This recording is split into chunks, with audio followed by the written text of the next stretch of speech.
Isidore of Seville, de Grammatica, Episode 9.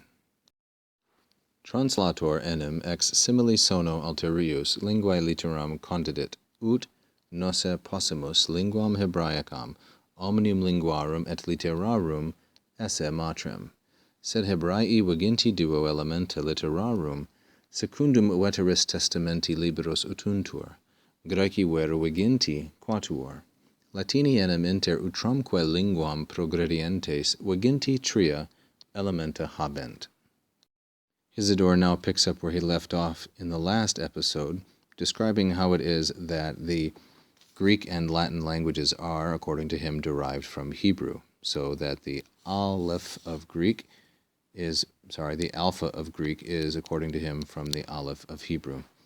For, he says, a translator, some sort of literary agent, an interpreter, a translator, perhaps, established the letter as a result of the similar sound of the other language. So someone deliberately, according to Isidore, looked at the aleph and derived from it the alpha. With the result that, ut here is a result clause, we can know, nosse possumus. Notice the present subjunctive possumus with ut, and thus I'm interpreting it as result clause, not purpose. With the result that we can know that the Hebrew language, linguam Hebraicam, of all languages and letters, esse matrem, is the mother. Now to go back for a moment to the ut and the subjunctive. The form alone is not enough here to distinguish, since it's a positive clause, between the result and purpose, but I believe context indicates it is result. So also we must note that nosse introduces oratio obliqua, or indirect discourse. We can know that. Now the subject of the indirect discourse is linguam, thus it is accusative. The verb is esse, and the predicate is matrem. That the language, namely the Hebrew one, is the mother, the source of all languages and letters or literature.